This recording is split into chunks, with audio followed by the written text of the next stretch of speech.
सत्ता में अब बात उस बारूदी रेखा की जो इजराइल ने गाजा में खींच दी है और गाजा को दो हिस्सों में बांट दिया है। जमीन से लेकर आसमान तक इजराइल ने हमास पर इतने गोले बरसाए हैं, इतनी आग बरसाई है कि गाजा टुकड़े टुकड़े हो गया है।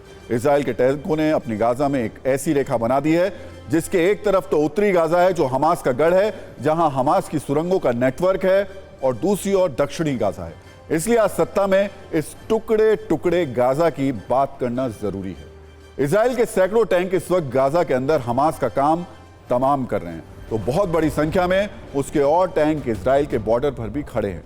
पहले हम आपको वॉर जोन की एक अपडेट रील दिखाते हैं जो ये बताने के लिए काफी है कि इजराइल के इंतकाम की आग हर दिन के साथ बढ़ती जा रही है और नेतन्याहू सिर्फ गाजा के दो टुकड़े करके दम नहीं लेंगे, बल्कि इजराइल ने साफ कर दिया कि अब यह ऑपरेशन तभी खत्म होगा जब हमास का नामो निशान मिट जाएगा।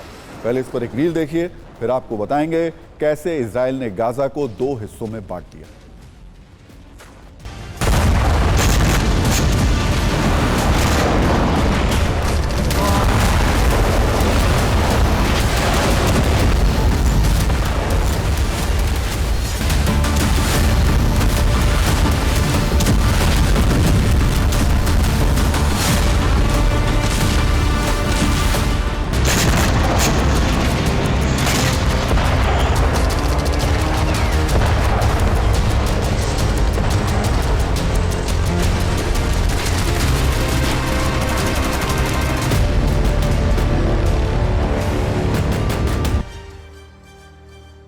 अब हम आपको उस टुकड़े टुकड़े गाजा की तस्वीर दिखाते हैं जिसे इजराइल के टैंकों ने और उसके बुलडोजर ने तैयार किया है, और ये हमास को खत्म करने के प्लान का एक बहुत बड़ा हिस्सा है। दरअसल नॉर्थ गाजा की ओर से जो सड़क साउथ गाजा की ओर जाती है उसे इजराइल ने बंद कर दिया है, यानी साउथ जो गाजा है और उत्तरी गाजा है दोनों के रास्तों को अब काट दिया गया है। अब इस सड़क पर इजराइल के बुलडोजर और टैंक चल रहे हैं, तो अब और कोई भी नॉर्थ हो या साउथ हो एक दूसरे की तरफ आ जा नहीं सकता, यानी उसने हमास को अब उत्तरी गाजा में कैद कर दिया इजराइल ने, और उसका दायरा सीमित कर दिया है क्योंकि नॉर्थ गाजा ही हमास का असली किला माना जाता है, जहां उसकी सुरंगों का नेटवर्क सबसे ज्यादा मजबूत है, और यहीं पर इजराइल ने अब तक का सबसे ज्यादा जो अपने हमले किए हैं वो इसी जगह पर है। हालांकि इजराइल ने इन हमलों से पहले ही अपील की थी कि अगर आम लोगों को बचना है तो उन्हें साउथ गाजा में शिफ्ट कर दिया जाए, लेकिन अब इजराइल जिस दिशा में आगे बढ़ रहा है उसे देखकर लग रहा है कि वो ना तो अब कोई राहत देने के मूड में है,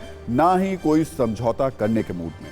वो अब हमास को नॉर्थ गाजा में घेर कर मारने वाला है। नेतन्याहू ने भी साफ कर दिया कि वो सीज फायर नहीं करने वाले हैं, यानी संकेत साफ है, हमास को खत्म किए बिना इजराइल रुकने वाला नहीं। इजराइल की ओर से आज यह भी बताया गया कि उसने 24 घंटे में गाजा में हमास के 600 से ज्यादा ठिकानों को तबाह कर दिया। हालांकि नॉर्थ गाजा के कुछ इलाकों में उसकी हमास लड़ाकों के साथ आमने सामने की जंग भी हुई और इजराइल की आर्मी पर हमास की ओर से भी जवाबी फायरिंग की गई। अब इजरायली डिफेंस फोर्स दक्षिण के जैतून शहर से भी गाजा में एंट्री कर चुकी है। उत्तर से दक्षिणी गाजा जाने वाली सड़क को काट दिया गया है जिसे साला अल दीन नाम से जाना जाता है, यानी अब गाजा पट्टी को टुकड़ों में बांट दिया गया है और अब नॉर्थ गाजा में हमास को इजराइल की सेना घेर कर मारने वाली है।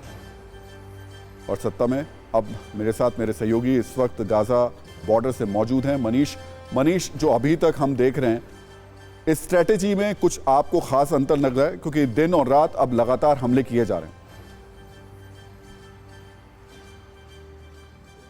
राहुल जी, बीते 24 घंटे में आईडीएफ ज़्यादा कॉन्फिडेंट, ज़्यादा कमिटेड और ज़्यादा ही, अगर आपको मैं कहूँ तो कन्विक्शन के साथ दिखाई दे रही है। खास करके महिला सैनिकों को रिहा कराने के बाद, जो एक बंधक महिला सैनिक को उन्होंने रिहा किया, और दूसरी बात है गाजा स्ट्रिप के अंदर वो जितना हद तक अंदर जा चुके हैं उससे लग रहा है कि आईडीएफ ने बहुत हद तक जो उनका प्लान था उसको पूरा कर लिया है कि एक टारगेट के तहत जहां तक पहुंचना था वो पहुंच चुके हैं।